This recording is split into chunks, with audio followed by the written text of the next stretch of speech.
we have carried out capacity building of county executive committee members, county officers, directors, and county climate change units in all the 47 counties on various climate-relevant issues. And this we have done through our climate change directorate within the ministry.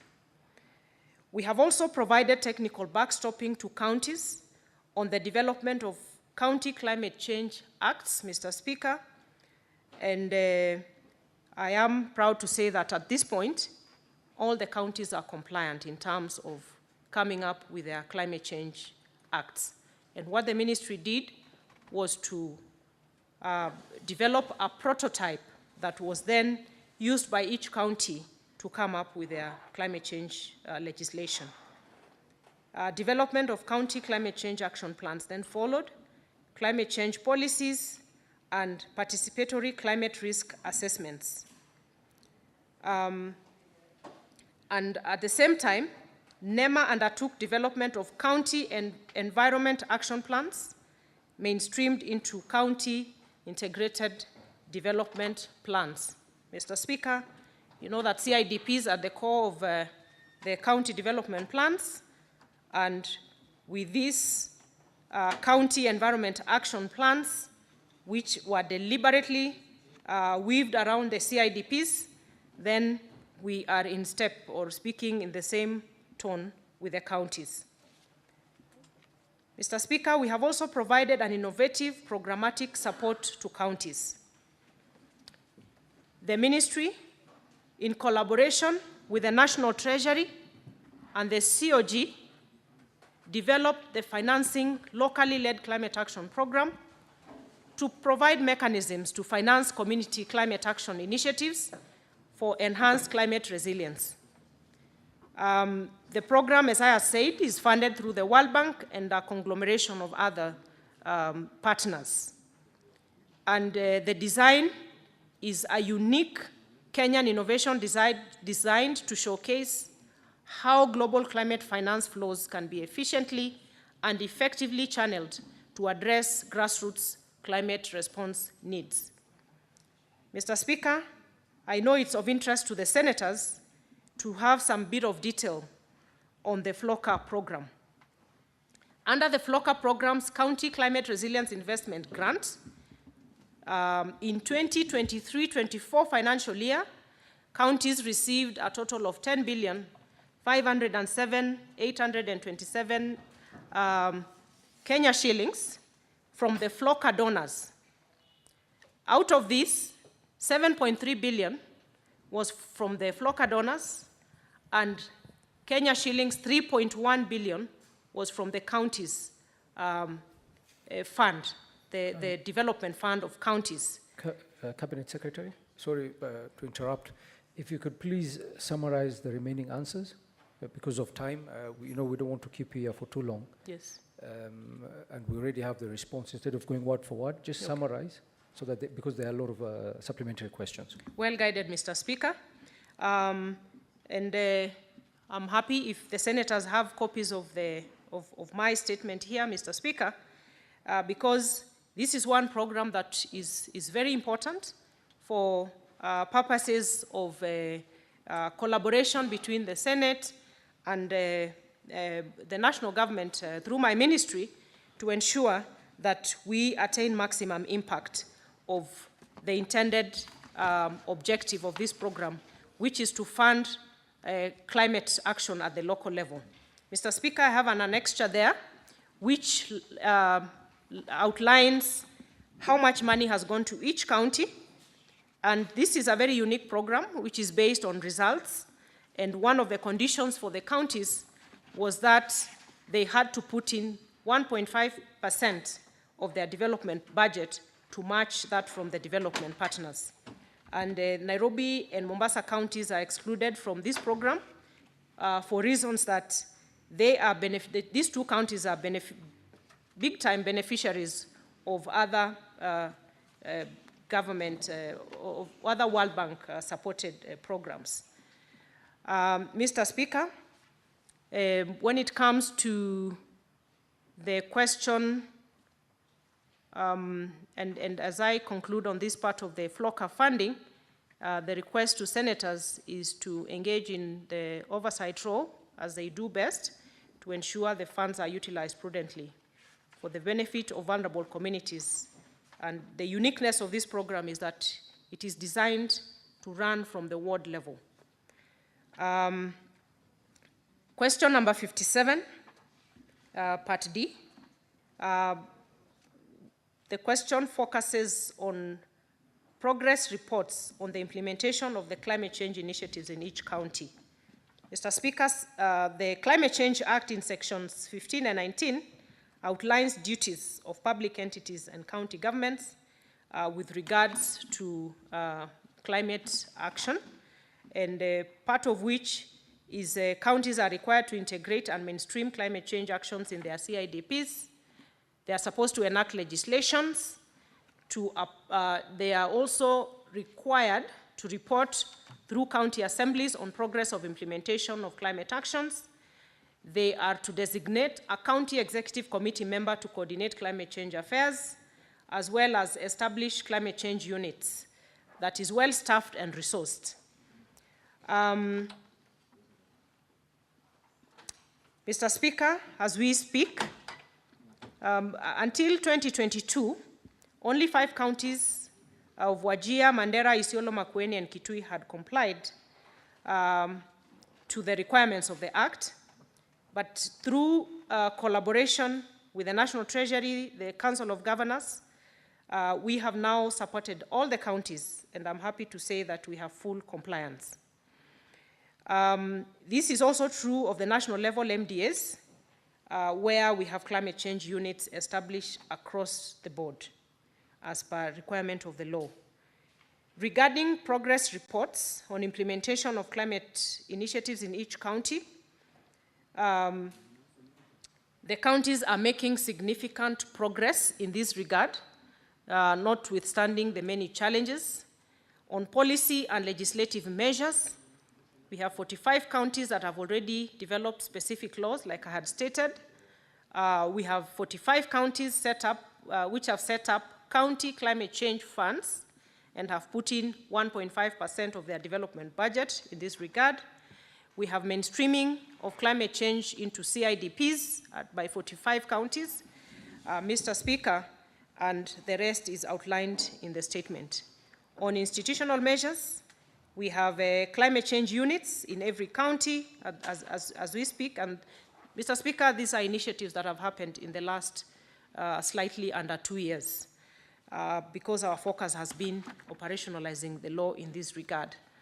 Mr. Speaker, in financial year 23-24, we have seen significant prioritization of climate action at the county level in terms of resource allocation, which is very encouraging. And in conclusion, on the questions raised by Senator for Kisumu County, although much is already happening with the climate change crisis being manifested ever so harshly across the globe, with the cyclic events of drought, flooding, and this pendulum effect which is happening across the country, it is crucial that Parliament does prioritize adequate allocation of resources to both levels of government to address climate change issues, in order for us to build the necessary adaptive capacity for our communities. And this calls for aggressive resource mobilization, which I undertake for my ministry. And again, as I said, any funding that we mobilize at the national level lands in a county. Mr. Speaker, I beg to stop there. Thank you. Thank you very much, Cabinet Secretary.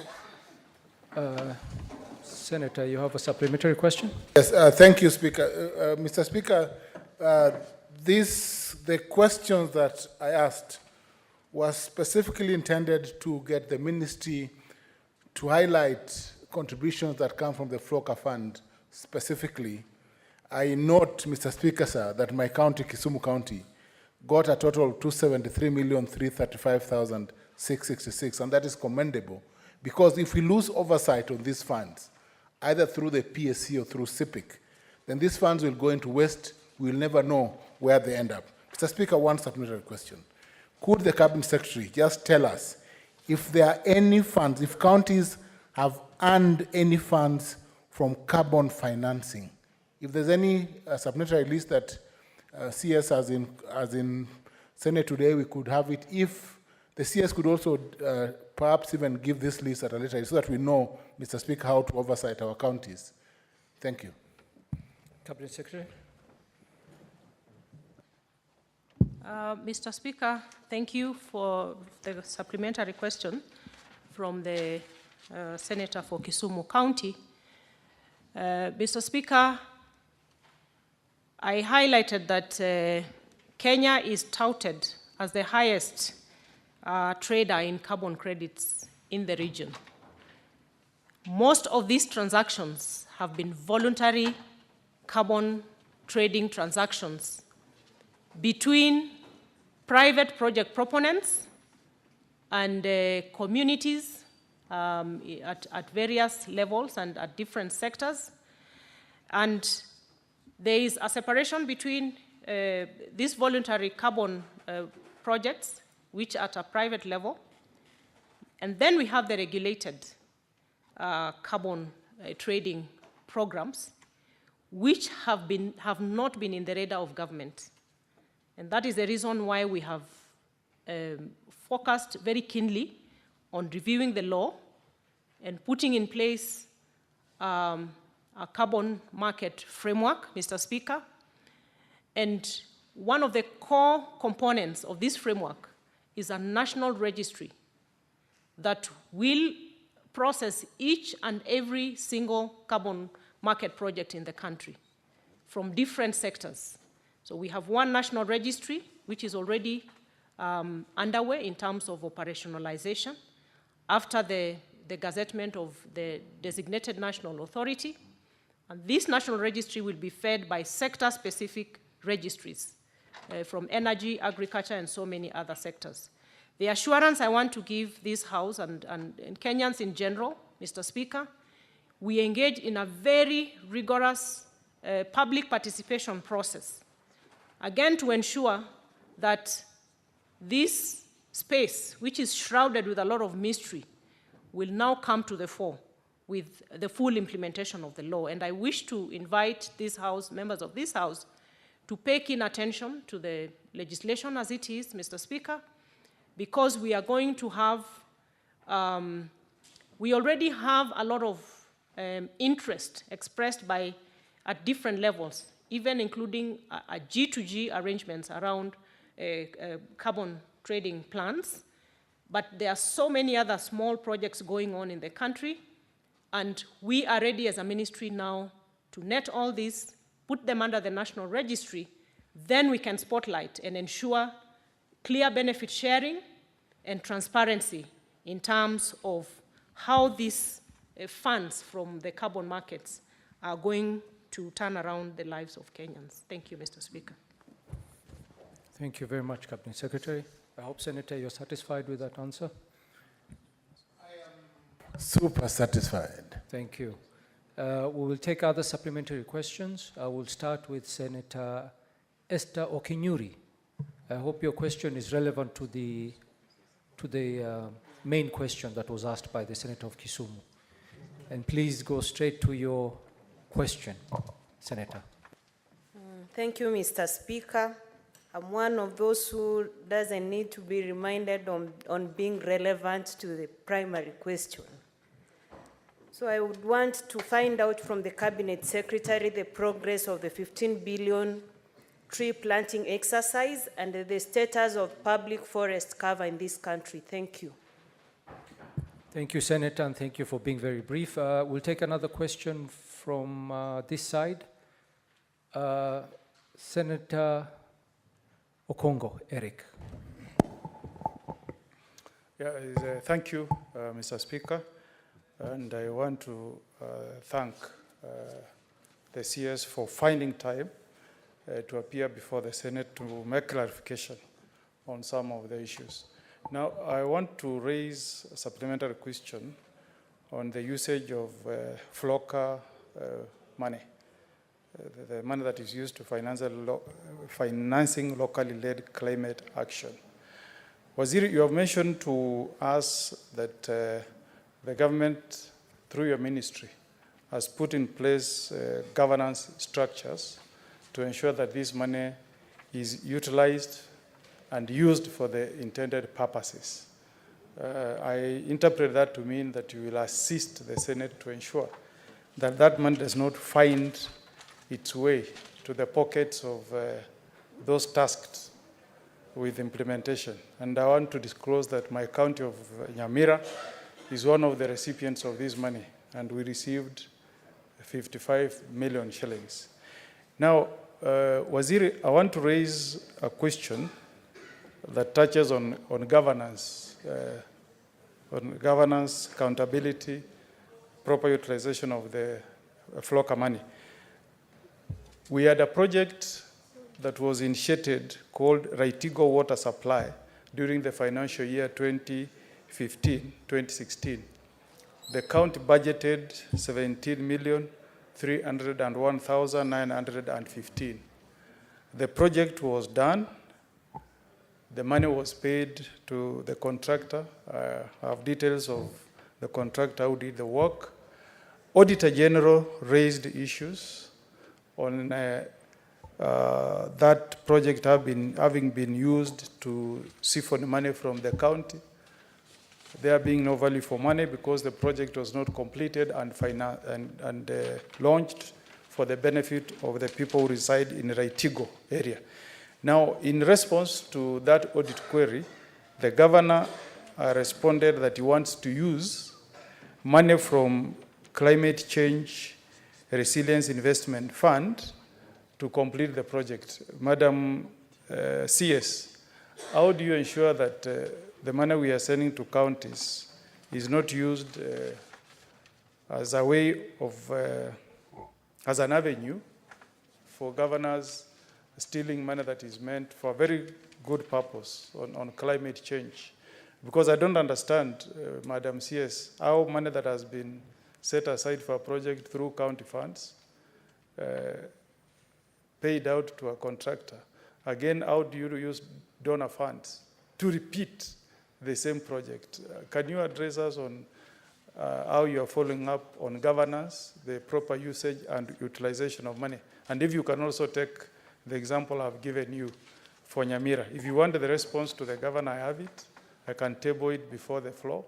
That can assist you so that we ensure that this money does not go to the pockets of a few individuals. Somebody was saying that some governors set aside a percentage. If you send 55, for example, to Nyamira, some say that 20 million should go to their pockets and then 35 can do something.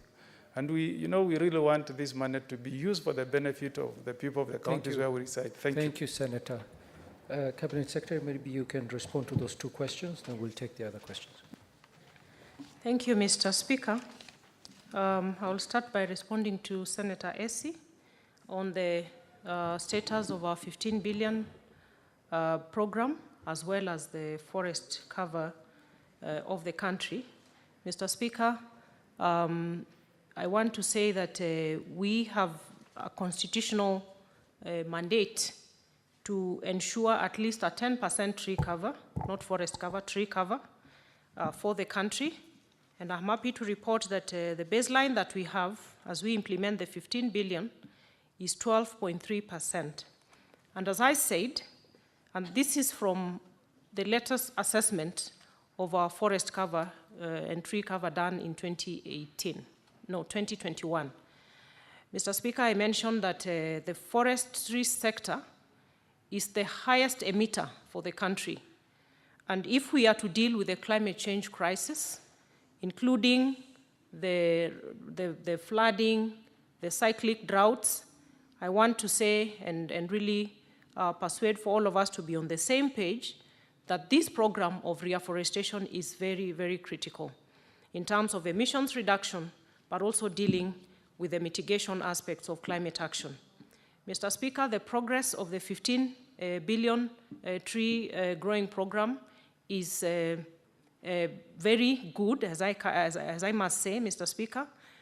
We have a very high and encouraging reception from Kenyans across the board towards this initiative.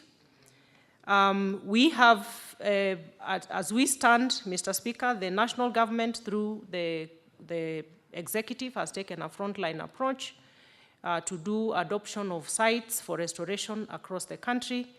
And this is just intended to give this the necessary push for each one of us to join in, from individual Kenyans to the private sector, the county governments, to join efforts in this initiative to make sure that we enhance our tree cover from the current 12.23% to 30% in 2032. As a requirement of the law, Mr. Speaker, we are required to do periodic assessments after every 2 years of forest cover. And I can assure the country that going by the actions and the receptiveness of this program across the board, we are going to see very, very significant enhancement of our forest cover across the country. The last thing I will mention is that we are encouraging Kenyans to focus. If, Mr. Speaker, we had been focusing on very well-structured tree growing programs in the country, we would be very far in terms of our forest cover. But what we have been doing over the years is planting trees and not paying much attention to the nurturing and protection of these trees to maturity. And that is why we have been deliberate in telling Kenyans, we are engaging in tree growing, not tree planting. If tree planting really counted, then we would not be planting trees anymore in this country. So even when there is no rain, the focus should be on how to protect the seedlings that we have been planting over the years. Mr. Speaker, moving to the question by the Honorable Omogeni on the usage of LOCA funding, once again is just to really load the questions put forward by the Senator for Kisumu about LOCA.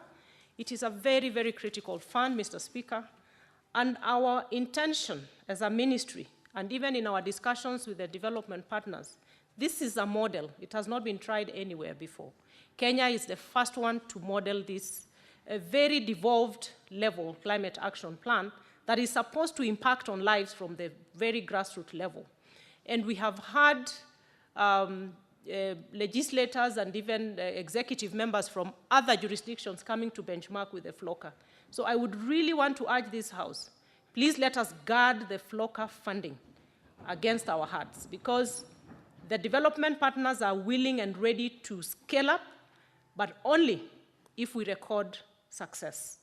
And going to the question raised by Senator Omogeni, in terms of the governance structure, and again, it is a very easy to monitor program. It is fashioned against Program for Performance, designed by the World Bank team, which there are clear steps and conditions that counties must meet in order to get the next level of funding. It is in my interest, and I'm sure for the senators, that all our counties succeed in this. One of the requirements of the P4R system is that counties must come up with special purpose accounts. Actually, if they don't come up with special purpose accounts, it becomes an audit query, and they cannot be eligible for more funding. So those are things that we need to look out as senators. That is what you need to look out in your oversight role. We have climate change planning committees at the county level, and we have ward climate change committees, again at the ward level. And at the ministerial level, my ministry is one of the implementing agencies, and together with the Council of Governors and the National Treasury, we are part of the project implementation unit, and it has clear guidelines on the parameters that the counties have to meet in order to get further support. In terms of the questions raised by the Auditor General on the Raitiko Water plant or a project.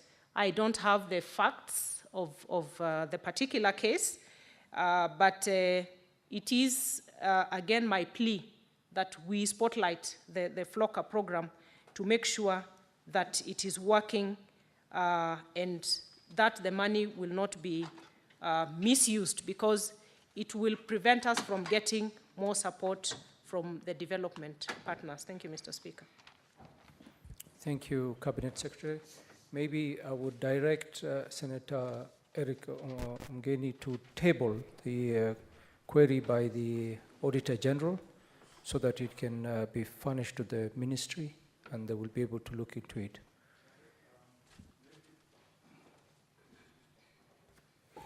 Yes, Mr. Speaker, sir, I then wish to table a letter dated the 15th of May, 2024, signed by His Excellency Governor Amos Kimomi Nyaribo, and I'll direct the CS to look at page 34 of that document, the project Raitigo Water Supply, initiated 2015-2016. The second column will show you the money that was budgeted and paid, 17,301,915. The fourth column, as a response from the governor, where he says that he's going to use money from Climate Change Resilience Investment Program, grant funds, to complete that project. So it will be double budgeting, budgeted at the county level, money set aside, money paid to a contractor, and again, he's saying in 2024-2025, he's going to take money from the donor funds to put it in the same project. So, Mr. Speaker, sir, I table the document. Thank you, Senator. We'll take the next two questions from Senator George Mbugua and Senator Alexander Mundingi.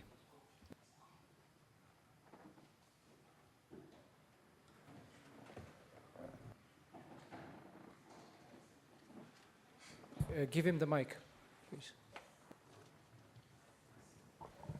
Thank you, Mr. Speaker. Under the Forest Conservation and Management Act, community forest associations are granted permission to participate in forest conservation, including harvesting and grazing. Mr. Speaker, recently the ministry made a pronouncement that they are banning grazing of animals in the forest, and it was not clear whether it is all forest. Can the Cabinet Secretary tell the country through this House what is the correct position so that we can know what is happening in our counties? Thank you. Thank you, Senator. Senator Mundingi.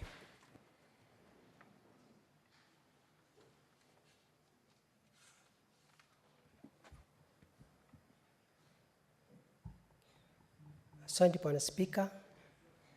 Asante kwa waziri na ile kazi unafanya kubadilisha katika nchi yetu ya Kenya.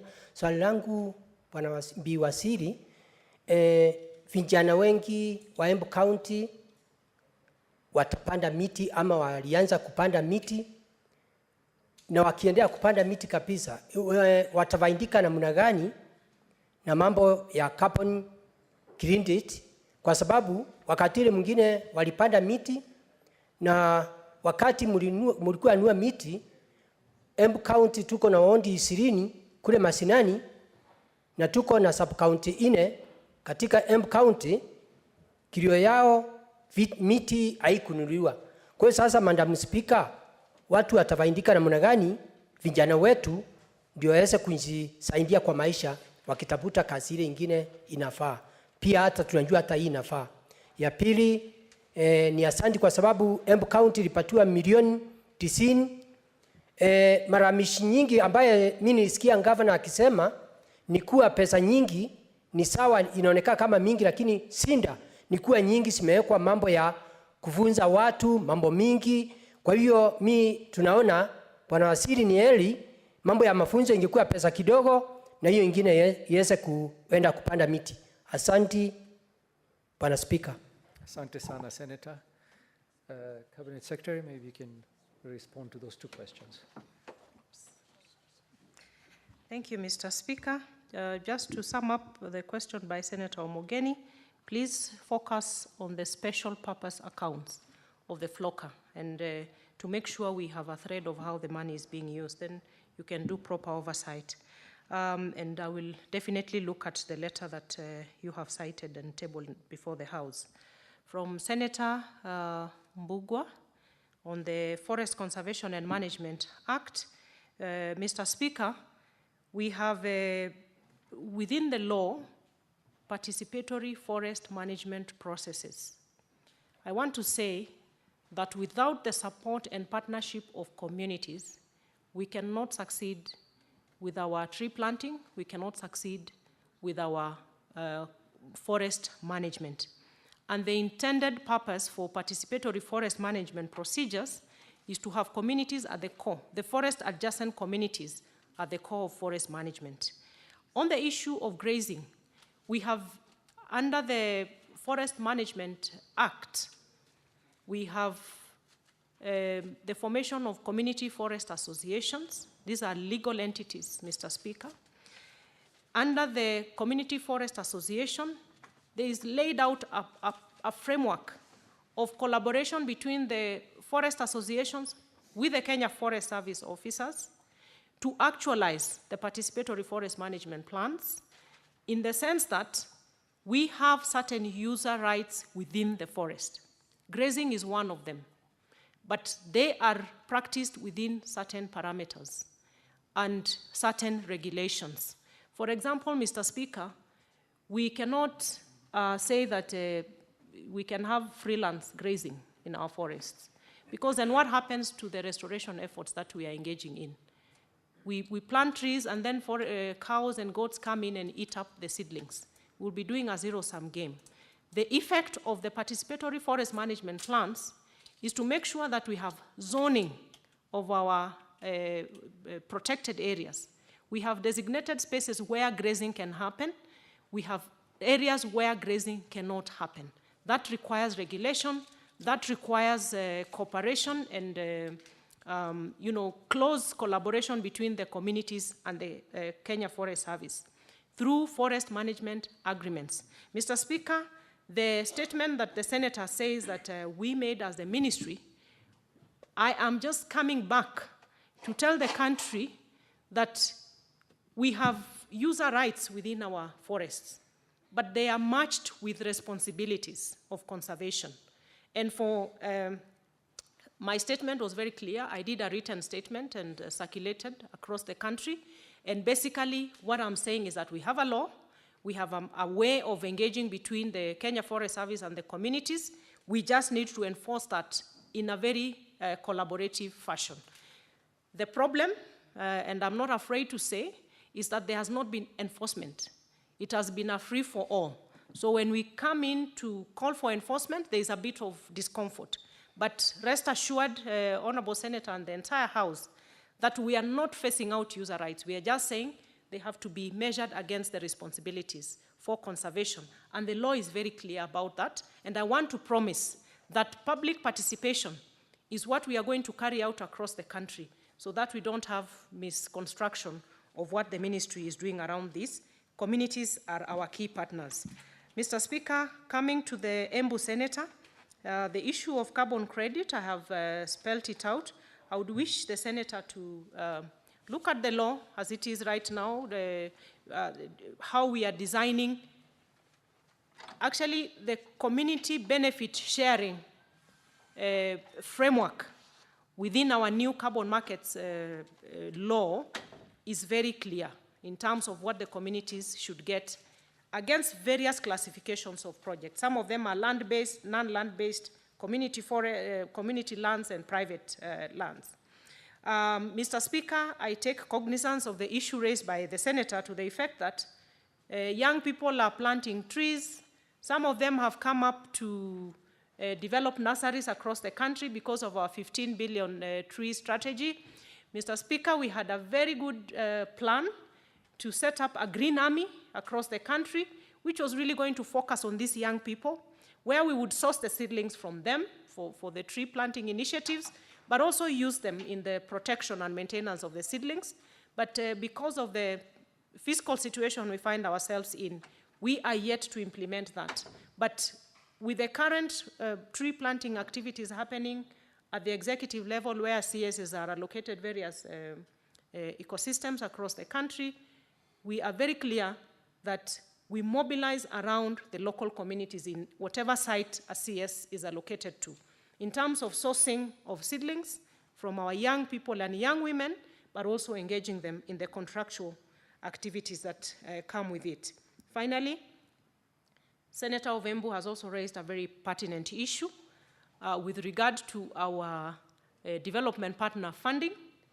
Mr. Speaker, the sad truth is that we have billions of monies that come from our development partners, but most of it goes to intangibles.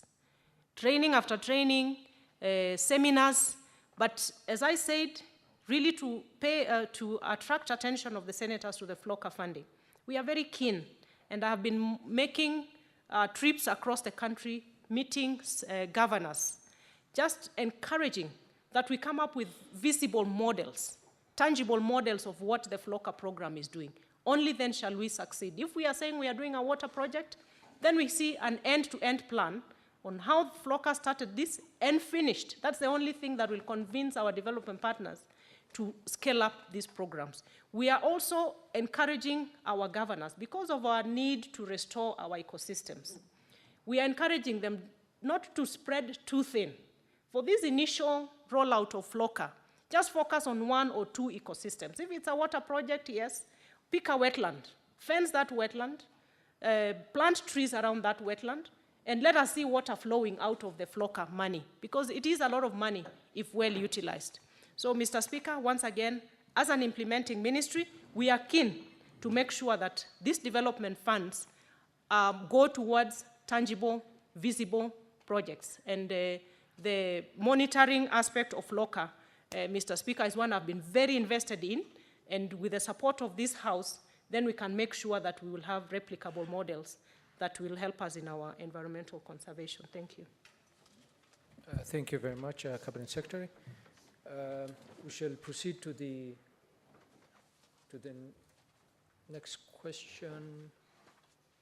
I see that James Murango is not here, so I will direct that question is dropped. And Honorable Senators, it's very unfortunate that as Senators, we put a question in place. The CS prepares the response, sends a written response, attends the Senate to respond to that question, and then the Senator is not present. It's very unfortunate, and I apologize to the Cabinet Secretary for that, but I have to drop this question. And we also have the provision on our standing orders that you can nominate somebody to ask on behalf of you if you're not available. So, Cabinet Secretary, my apologies for that, but I do thank you for your thorough answers to the questions that were asked today. And I would want to also encourage you not to lose heart on this one case where the Senator was not here to ask the question. But we need this kind of interactions, because the issues that are raised here by the Senators are issues brought to us by the public. And they find this opportunity for them to get the answers that to get the answers that they've asked. So, Cabinet Secretary, mine is to say thank you very much for attending, and to wish you all the best in your duties and the work that you have at the ministry. Thank you very much, and we will give you leave.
Honorable Senators, we have the Cabinet Secretary for Roads and Transport.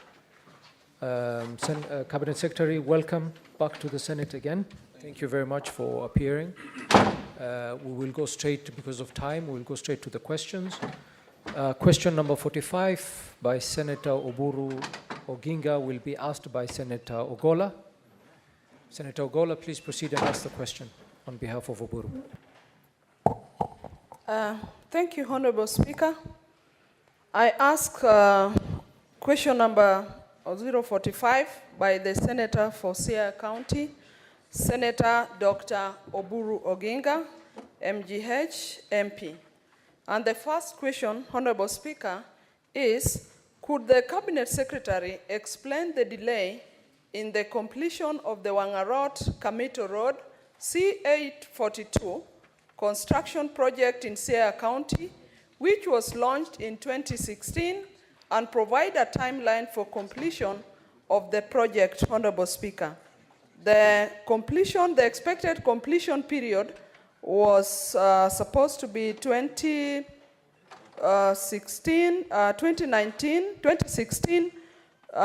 to 2021. And two, Honorable Speaker, what are the reasons for the delay in the resumption of construction of Awelo-Leunda Road C843 in the county, and could the Cabinet Secretary provide a timeline for the resumption and completion of the works? And lastly, the third question, Honorable Speaker, is, could the Cabinet Secretary also provide a status update on the upgrading to bitumen standard and performance-based maintenance on Gotnanga Bar Obe Road C948 and indicate the projected date of completion? Thank you, Honorable Speaker. Thank you, Senator. Cabinet Secretary, you can respond to the question.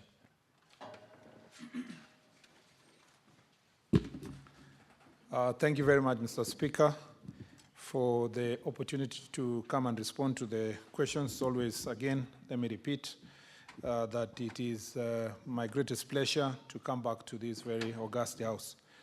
Mr. Speaker, because all the questions relate to pending roads, allow me by way of introduction just to say something in 2 minutes. One is that the situation has not changed insofar as development of our roads in the country from the time I was here. And it's important for the nation to understand that, let me repeat this here, that when we came to office in October 2022, and from when this government was elected in August 2022, I inherited a road portfolio on these roads that have been mentioned for development that had about 150 billion pending bills. All this amount, Mr. Speaker, was in regard to roads that have been pending for even up to 10 years.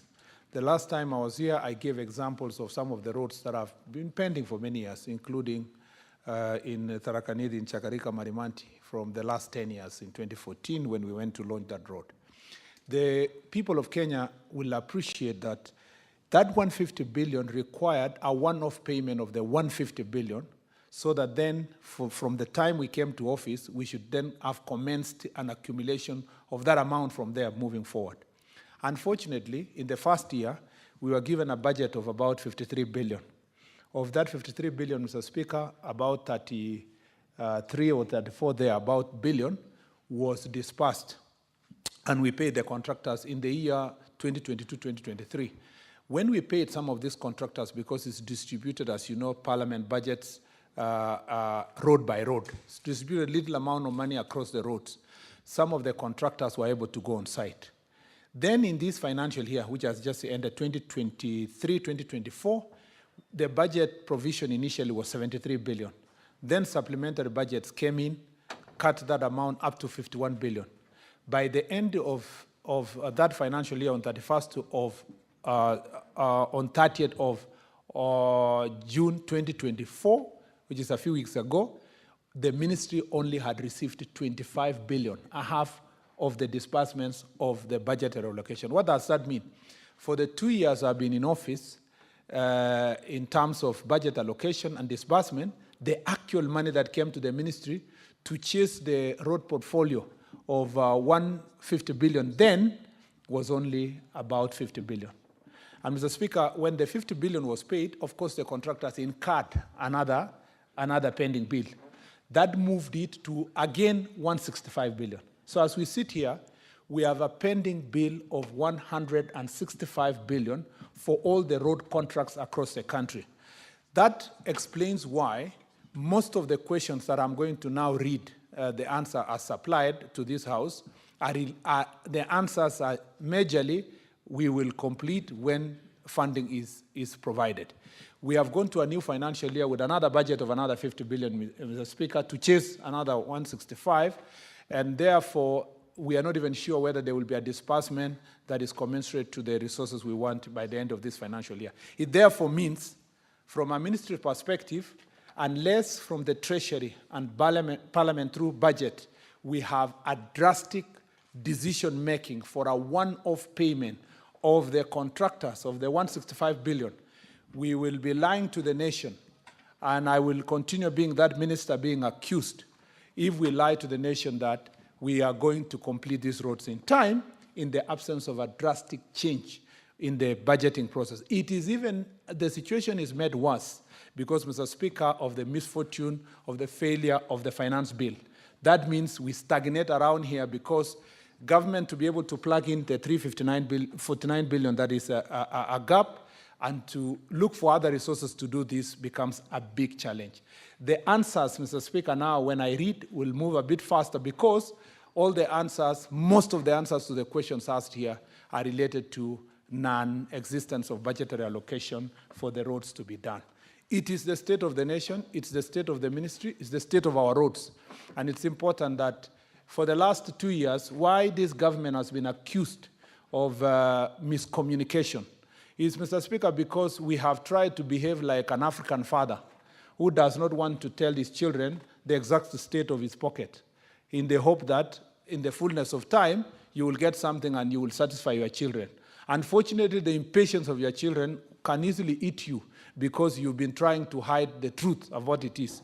I have decided, Mr. Speaker, that we lay it bare so that the people of Kenya know the state of their infrastructure, the state of their accounts, their budgets, so that then they will know whether they will be ready to make sacrifices in other sectors to complete the roads.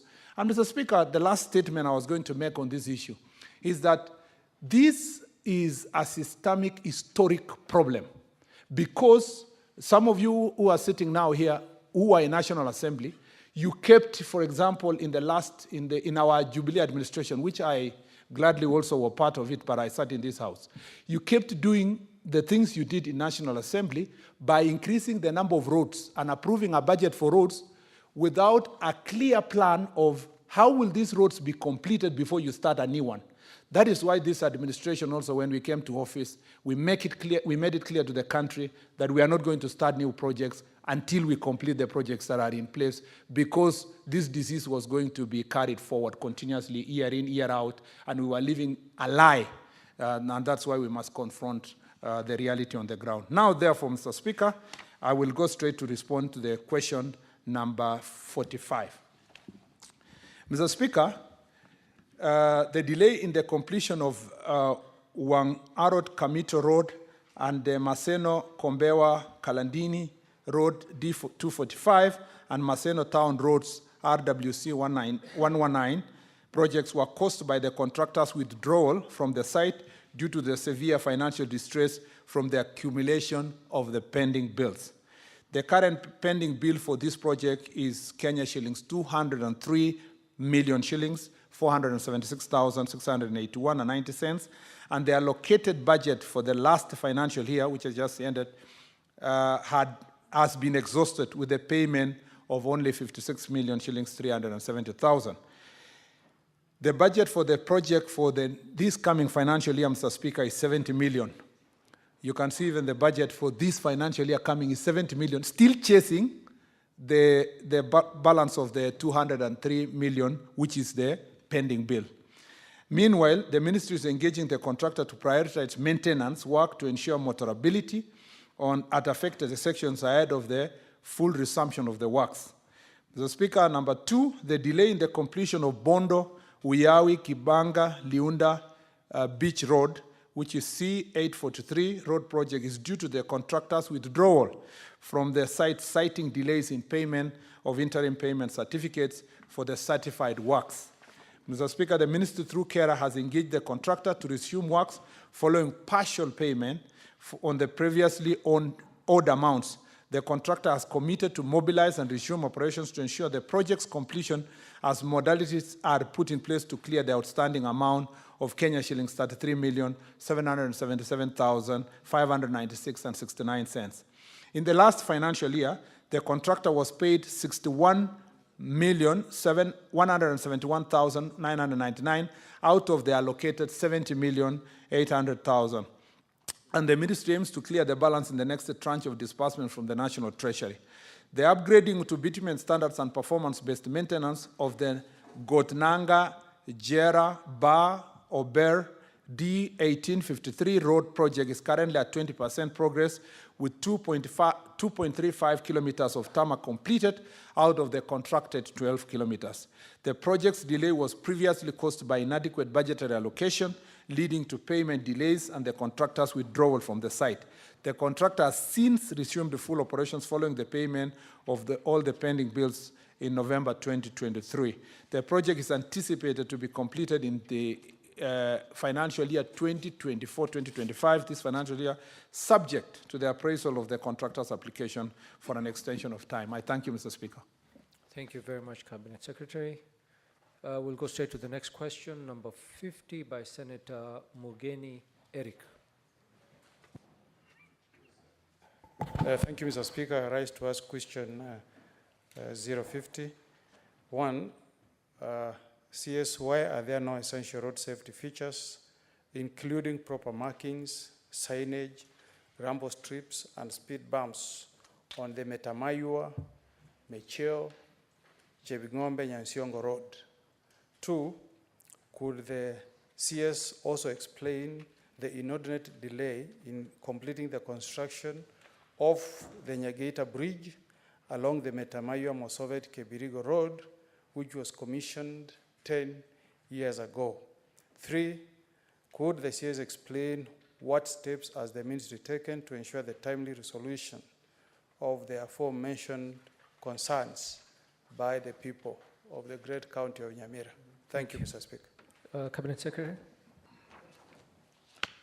Thank you, Mr. Speaker. I beg to respond as follows. Outstanding works remain on the project for the upgrading to bitumen standards and performance-based routine maintenance of the Kijauri, Nyansiongo, Raitigo, Metamayua Road. The contractor, China Far East Construction Group Limited, withdrew from the site due to severe financial distress from the significant amount owed by him,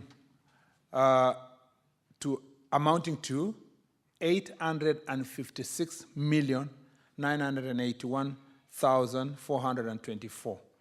I am cognizant of the fact that the outstanding works are critical for safe usage of the road and constitute installation of tertiary road features such as the road furniture, speed bumps, road markings, and signage.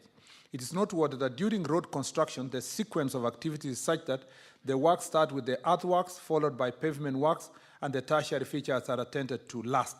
Unfortunately, the contractor in this case withdrew from before carrying out the tertiary works as a result of the aforementioned financial distress.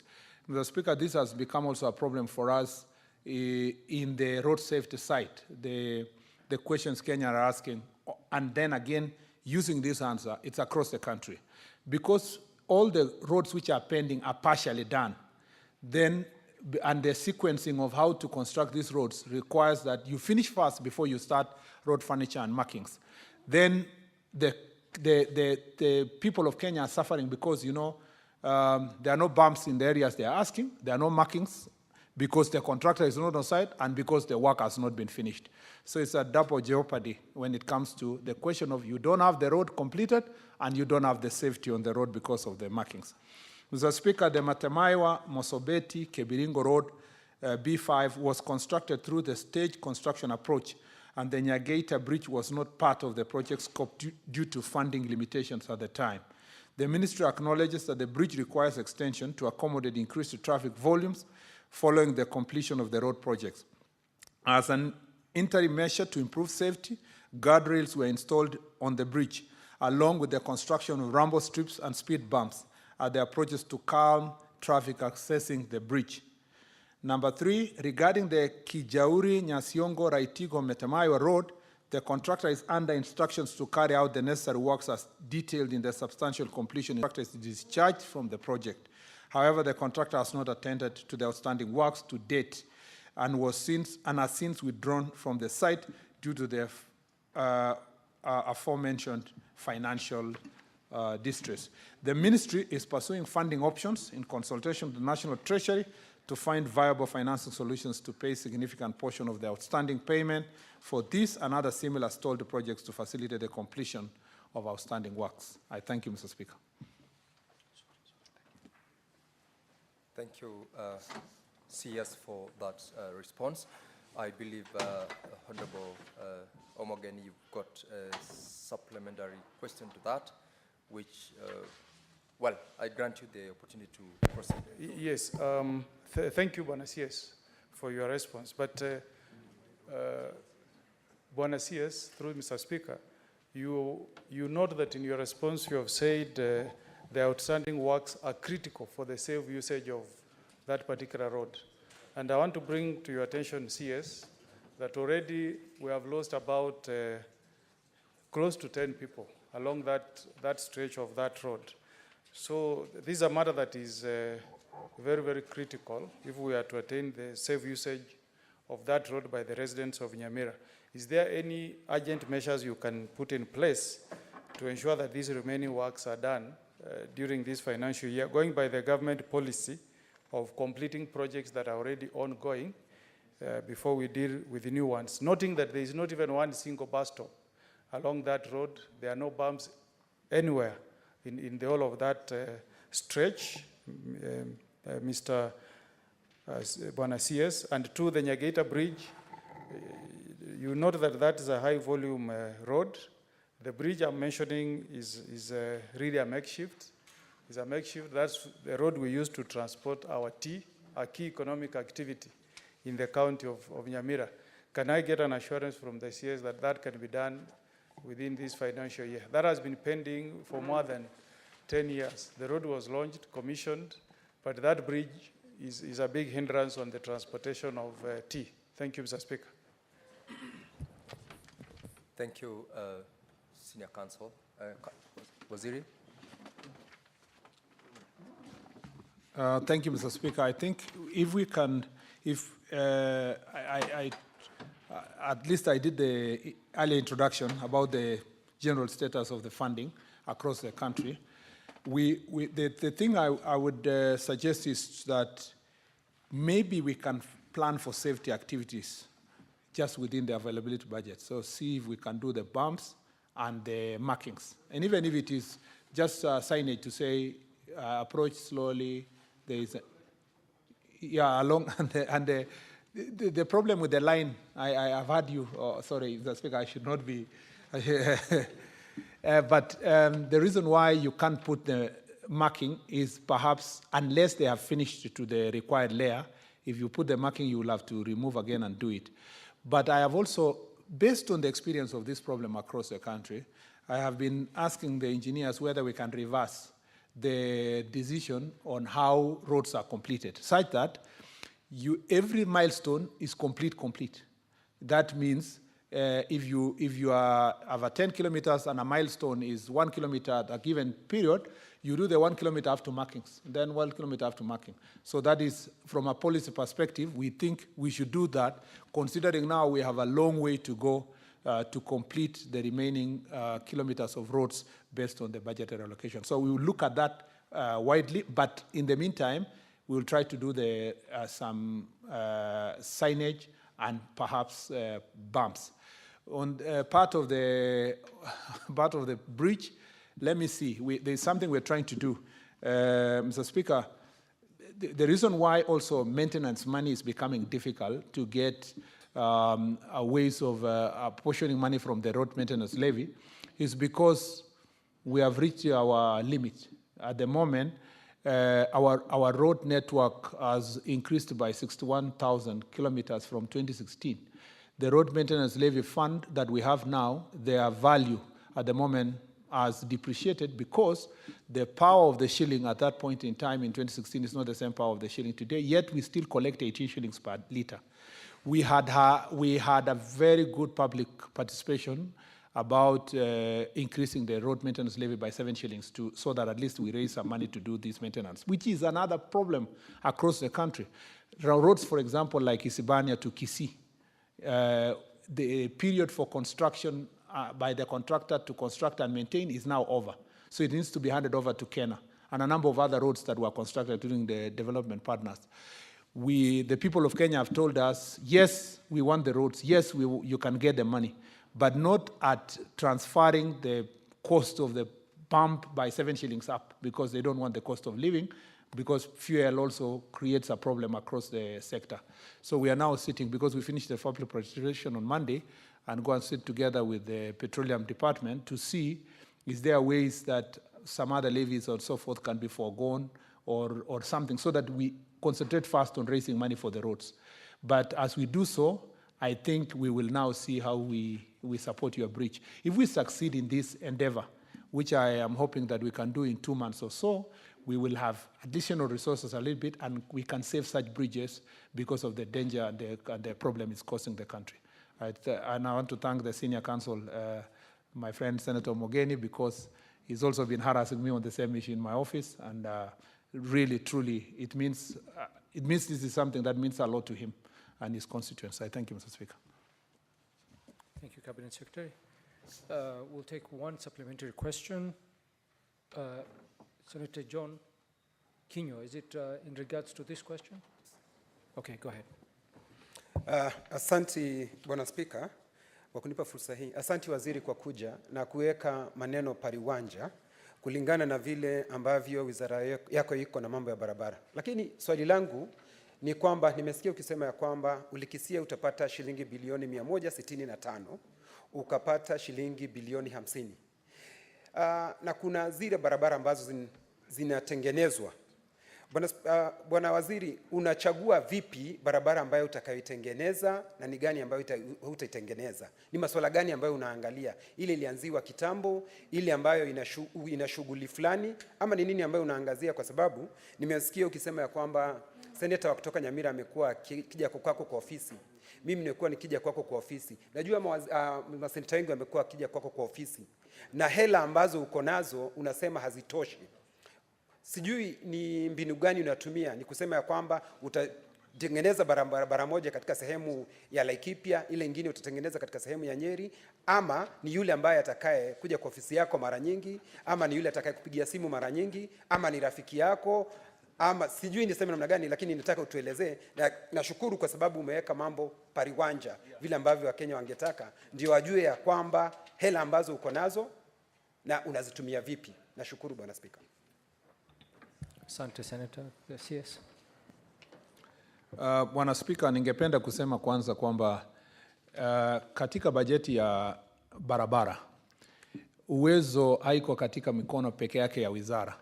Bajeti inafanywa ama inapitishwa na bunge la kitaifa. Na wakati tunapitisha hiyo bajeti, Bwana Spika, hiyo bajeti inakuja kama tayari iko na hela zote, barabara gani itapewa hela ngapi.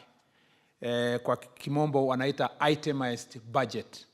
Wakati bajeti inapitishwa kama ile ilipitishwa hapo majuzi, ile schedule ambayo inapitisha ama ile daftari inaonyesha pesa zenye zinatumika, tayari inaweka barabara zote, kila barabara pesa zake.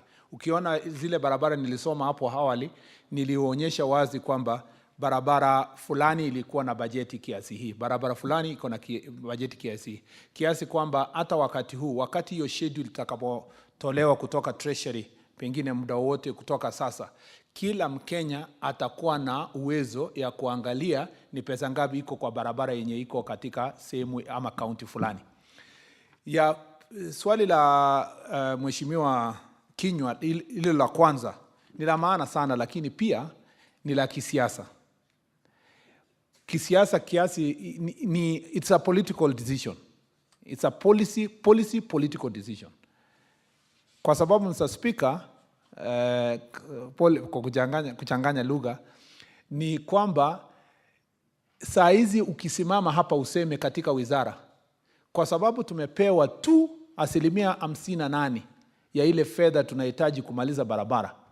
Wacha niamue leo tuanzie Elgeyo Marakwet, tumalize barabara za Elgeyo Marakwet mwaka huu, ndio mwaka kesho tuende za Nyeri, alafu tuende ya Garissa. Kutakuwa na mvurutano kubwa sana katika taifa. Ndiposa unaona katika bajeti, hata katika bunge, kila mtu anapewa kidogo kidogo, kwa sababu ile milestone ifanywe katika kila step ya kila barabara. Kwa hivyo, allow me to repeat this, Mr. Speaker, in English, that many Kenyans are saying, why don't you take the little money? This year we are getting 25 billion out of we got last financial year, we got 25 billion out of a budgeted 51 billion, out of a need of a pending bill of 165 billion.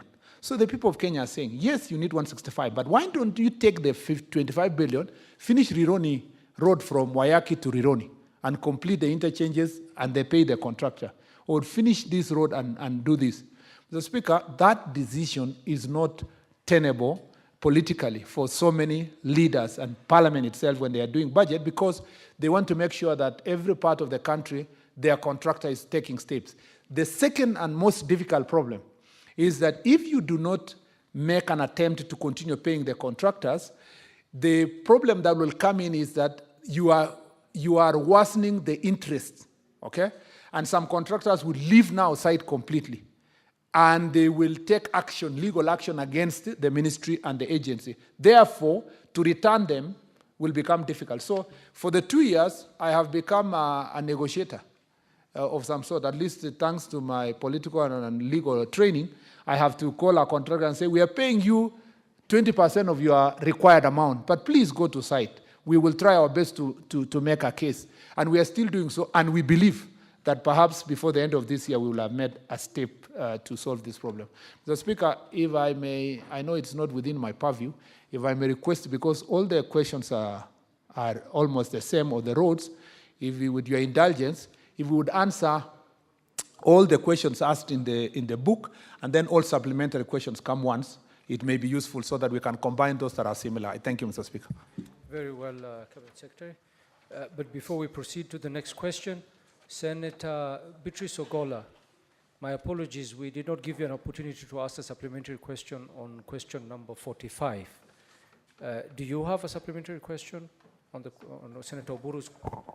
Thank you, Honorable Speaker, and thank you for making that consideration. My supplementary question, based on the questions that the Honorable Dr. Buru asked, were on the timelines. But I remember the CS had mentioned some timelines on the two questions. But my other concern, CS, is that you've talked about the inadequacies with our finances, which we all know. Then what happens then with the massive problems we have on our roads after the massive floods that just ended? That is now a general question, but it points to the inadequate finances you're talking about, and yet all over the country, not specific to Siaya now, we have broken roads after the floods. Thank you. Cabinet Secretary. Mr. Speaker, thank you very much. In brief, so that I save time, this question is very important, Honorable Senator, but it goes to the other question about road maintenance levy, because restoration of the floods, roads affected by the floods, is actually maintenance. And from the maintenance kitty, I had already explained myself that we are running low or short of resources to be able to do so. So the best thing for us is, as I responding to Senator Mogeni earlier, I said that if we make a case and succeed to get some resources enhanced, we will then be able to deal with this floods mitigation in terms of the roads. The assessment we did after the floods, both for the El Nino and these ones that happened early this year, is that we need 37 billion shillings to restore, just to restore to where the stage where they were, which is a very big issue for us and a big challenge for the ministry. But that will be resolved a little bit or mitigated a little bit if we were going to get something from an enhanced road maintenance levy collection. Thank you, Cabinet Secretary. We go to the next question, question number 58 by Senator Professor Tom Ojenda. Thank you, Mr. Speaker. Question number 58, addressed to the Cabinet Secretary Roads and Transport, is on Kenya Airways. Specifically, Mr. Speaker, to what extent is the government's involvement in the operational matters of KQ, specifically regarding the protection and welfare of staff? Part B, could the Cabinet Secretary provide details of KQ staff that have lost their employment as a result of redundancies and retrenchment since 2010, and explain what necessitated the workforce reductions? Part C, was the procedure followed during the exercise lawful, and could the CS indicate whether all benefits due to the affected staff have or were paid? D, how many retrenchment cases by the organization have been found to be against the law?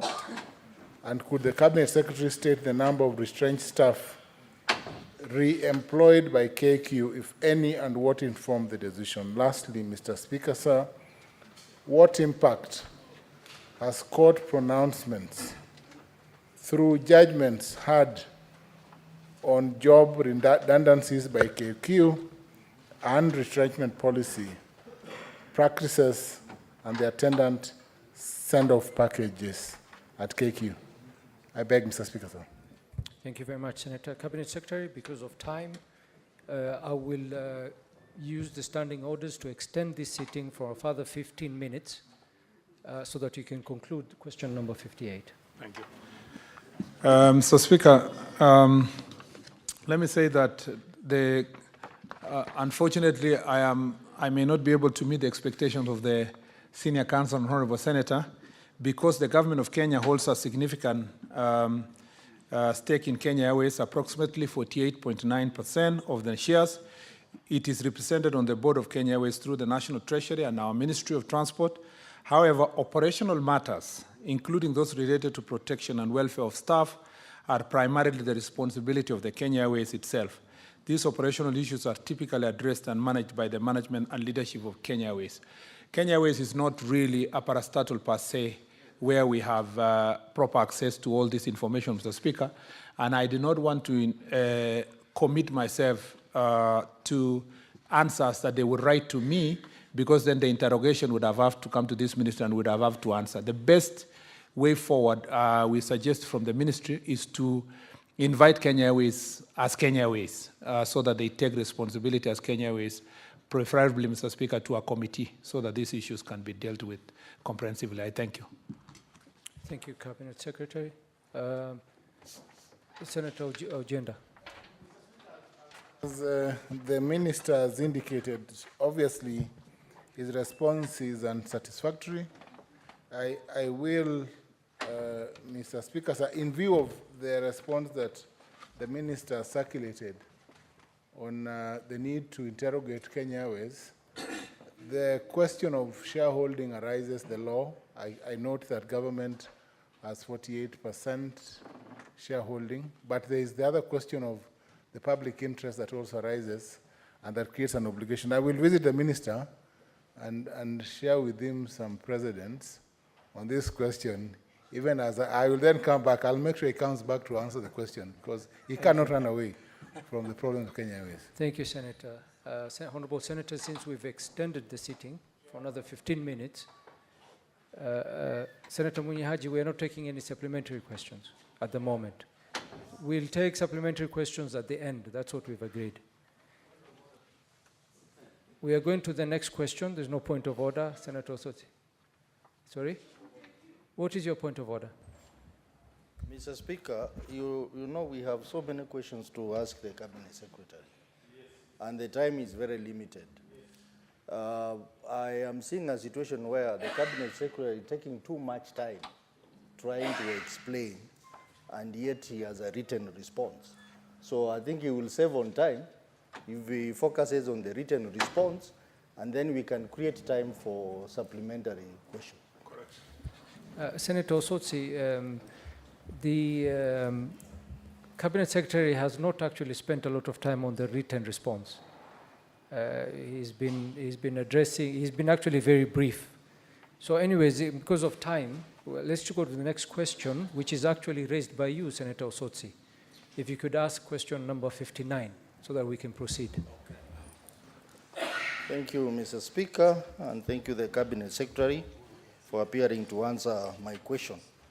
I want to ask question number 59, and it reads, could the Cabinet Secretary provide the criteria used by the Kenya Rural Roads Authority, KERA, in the allocation of funds to counties for the period April to June 2024, and explain why only 4 counties, including Vihiga County and Garissa County, where you come from, Mr. Speaker, were left out in the allocation? Number 2, what measures have been put in place by the ministry to ensure that KERA funds are not misappropriated through skewed procurement and political interference in the awarding of road construction contract? And this, Mr. Speaker, mainly touches on the 10% and 22%. Number 3, what steps is the ministry taking to eliminate duplicity in awarding contracts for the construction and maintenance of rural roads and avert misappropriation of funds? Thank you, Mr. Speaker. Cabinet Secretary. Mr. Speaker, I beg to respond as follows. The allocation of funds to counties is defined by the provisions of the Kenya Roads Act 2007, where 22% of the roads maintenance levy fund is allocated for the maintenance of constituency roads and the 10% for maintenance of link roads between constituencies. These allocations are shared equally across all the 290 constituencies in the 47 counties, with variations only resulting from the number of constituencies per county. Consequently, the funds disbursed to counties in the period in question constituted a second tranche of the 10% of road maintenance levy fund allocation shared equally as outlined above. Vihiga County received 20 million in this tranche, being 44 million per constituency. Enclosed are the details of the allocations to each county for 10% RMLF as Appendix 1 and 22% RMLF as Appendix 2. The allocation for maintenance under the development budget is mainly guided by Parliament in the allocation of public participation initiatives and other pressing emergencies that Parliament may consider necessary.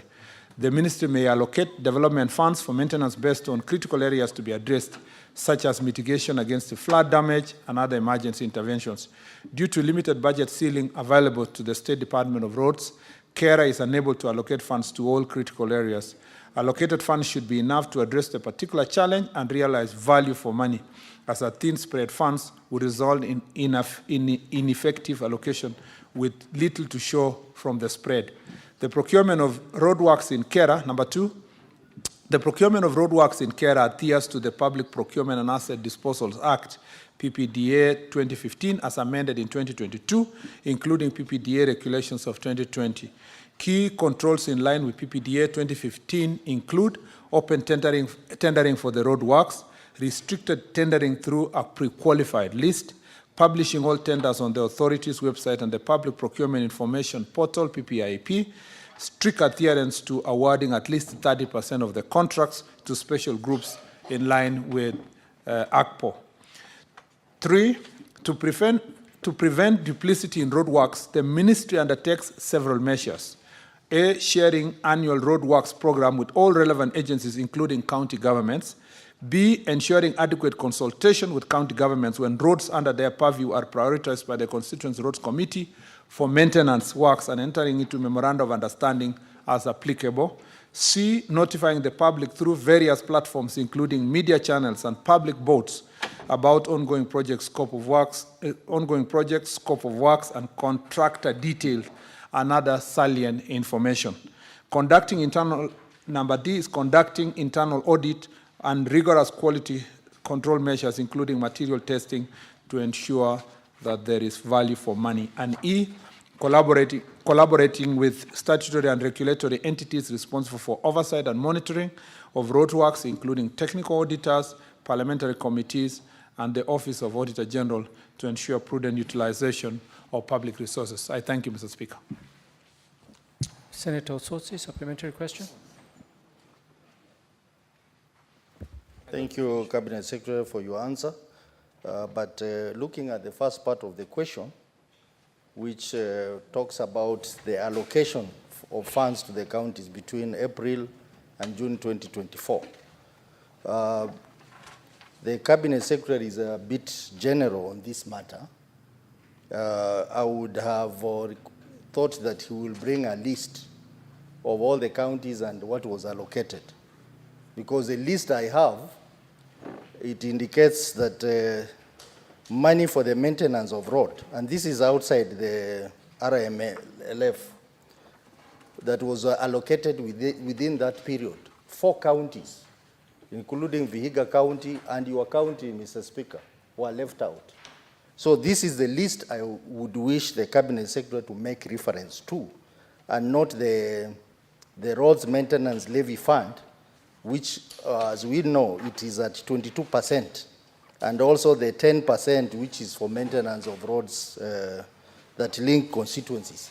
So I'm referring to that listing of funds which were given to the counties between April and June.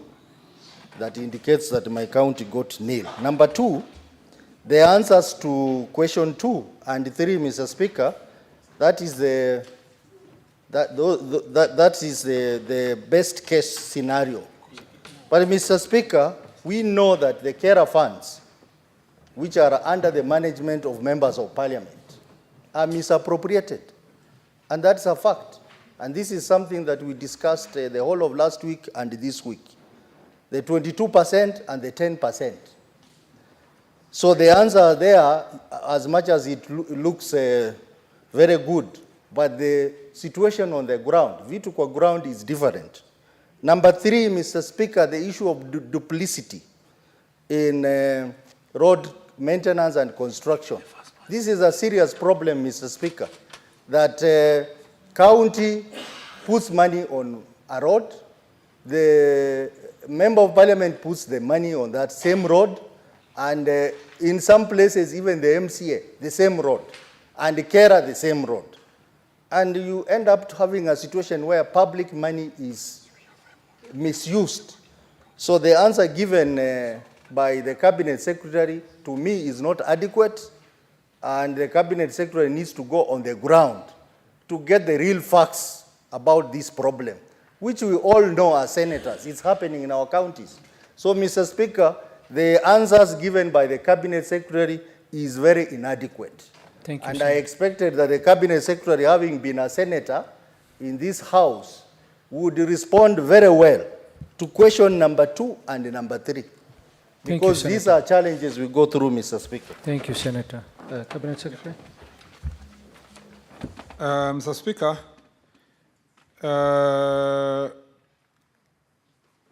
first of all, the truth is that every constituency gets enough, the same money from carer, exactly the same.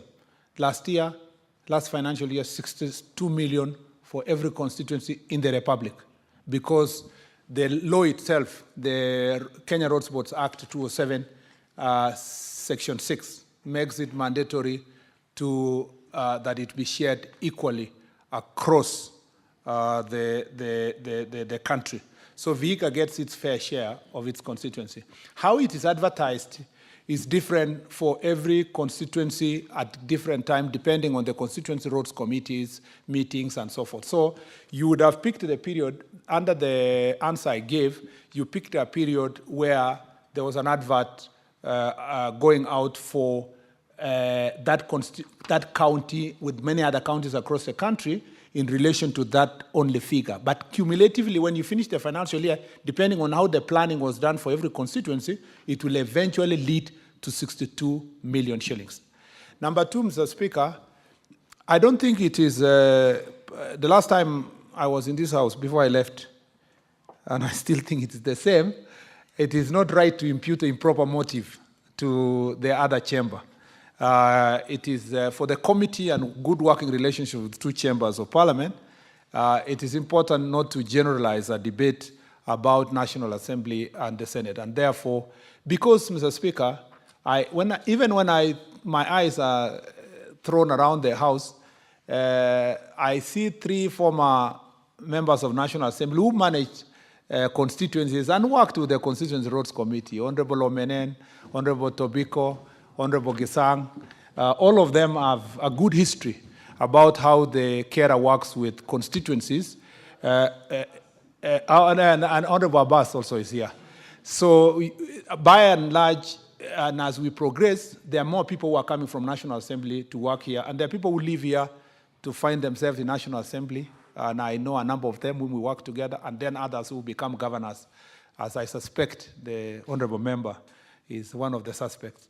So, Mr. Speaker, Mr. Speaker, this kind of arrangement requires us to make sure that we find our ways.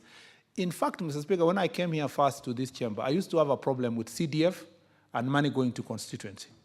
But as I progressed towards the second term, I asked myself, is it better to go to my constituency, say Marakwet East, where I come from, and go and fight with the Constituency Roads Committee people I know and fight with the MP? Or is it better for me to centralize all resources to Nairobi so that I come and fight in Nairobi with so many other people? And I told myself, decentralization, even for resources that remain with national government, using this method where the money goes to the constituency, is easier for me to go and deal with characters on the ground whom I know and hold them into account than to keep the money at the headquarters here and shroud it with a lot of mystery. And I worked very well with my honorable members, including Senator Gisang here, in a way that we've made sure that the CDF funds schools, funds classes, in a way that mitigates this issue of marginalization across the country. Mr. Speaker, I agree with Honorable Otsotsi on one thing, Senator Otsotsi, that the problem of duplication is real. But, Mr. Speaker, it's not general. It's specific to certain areas, and it's a problem we are grappling with, even with the ministry. And what we have done is to make sure that we sign MOUs with counties that request carer that you can maintain these roads. We have also expedited the process of graduating the roads from through Kenya Roads Boards, handed over from counties to national government and gazetted, so that if we find counties still maintaining a road that is already gazetted at national level, it becomes now easy for the Auditor General to point out this issue of double allocation. This area, especially in marginalized counties, this area of allocation of devolved roads money is still a little bit, the accountability is not up to date, and it's something we are working with on the minister, and it's good to acknowledge as it is, but it's not general in such a way that I would say even Vihiga is a victim. What Senator Osotsi can help me do is that in cases where there is an actual evidence that this is happening in this place, he can give me the information, even if it is not publicly, privately, because I don't need to fight with the MP. The regional manager or the regional director of the agency carer, we will hold him into account. I don't know the MP and I don't know the committees that are happening there. Eventually, the responsibility is with the regional director, and that's the person I will hold into account, that the money is allocated to where they have told us it's allocated. I thank you, Mr. Speaker.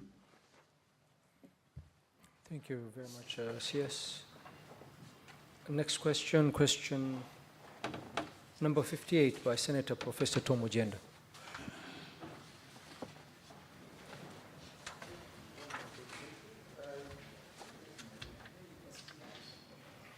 Mr. Speaker, question number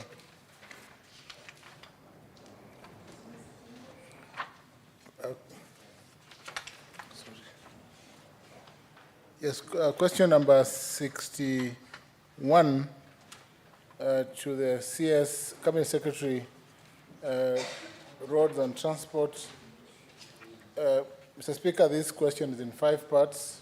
Part 1, is the ministry currently undertaking real-time mapping of all roads, bridges, and other transport infrastructure affected by the April-May 2024 unprecedented rains and floods? And if so, could the CS roads provide a list of all affected transport infrastructure across the country?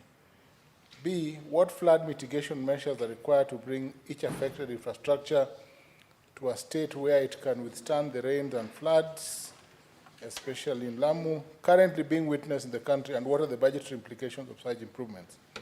C, could the Cabinet Secretary outline the obligations of the national government vis-a-vis those of the county governments regarding the reconstruction of each transport infrastructure affected by floods? D, what long-term measures are being implemented to address the poor drainage system throughout the major cities and towns, bearing in mind Narok, ensuring that such occurrences do not repeat in the future, and what are the budgetary implications of these actions? Lastly, Mr. Speaker, sir, what steps are being taken to compensate victims of past transport infrastructure engineering that resulted in changes in the path and course of various rivers, hence the flooding of some homes and human settlements that naturally were not in the path of those rivers, taking into account Nairobi River? Thank you, Mr. Speaker. Cabinet Secretary. Mr. Speaker, I confirm that the ministry, through its road agencies, is actively undertaking real-time monitoring and mapping of infrastructure affected by the unusually heavy rains during the period of April, May 2024, as well as the El Nino rains of October to December 2023. This initiative aims to facilitate timely repair and reconstruction efforts. The detailed report on the observed damage to our transport infrastructure is presented herewith. The required mitigation measures vary depending on the structure and type of road pavement. Road structures such as bridges and culverts are designed to handle abnormal flows over a specific return period without incurring damage. To carry out the necessary reinstatement works, comprehensive hydrological and hydraulic studies are conducted to inform the redesign of the structures. Subsequently, the required works include the reinstatement of structures, enhancement of drainage systems, protection of works, rebuilding of embankments, and redesign of road pavement and alignments. The proposed budget to facilitate these activities is annexed here with Mr. Speaker. Mr. Speaker, sir, according to 4th schedule of the Constitution, the national government is responsible for the construction and operation of national trunk roads and set standards of construction and maintenance of roads by both national and county government. The county government is responsible for the construction and operation of county roads. From this, it is evident that the national government ensures that national trunk roads meet the required standards for safety, durability, and resilience against the natural disasters such as floods. In setting standards for counties, the national government provides technical expertise, guidance on materials, construction methods, and maintenance practices to be followed by county governments. The county government, on the other hand, ensures accessibility and maintains roads to passable and safe for all users. Both levels of government must collaborate in assessing and planning the reconstruction and infrastructure affected by floods and instituting flood mitigation measures. Number 4, the ministry is currently reviewing its road design manuals to incorporate flood mitigation design principles, ensuring more resilient infrastructure capable of withstanding climate change challenges. The securing of waterways is ongoing to support this very important initiative.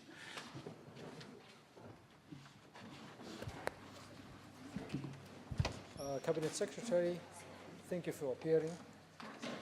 Just as a point of information, the SPC has indicated that the remaining questions shall be deferred to next week. So I hope we will have you again. That's how much we like you, Cabinet Secretary. Thank you. And we'll have you again next week to appear in this House. Honorable Senators, it is now 1:15 p.m. Having concluded the business of which I extended the hours of sitting pursuant to Standing Order 34-2A, the Senate stands adjourned until today, Wednesday, 10th July 2024 at 2:30 p.m.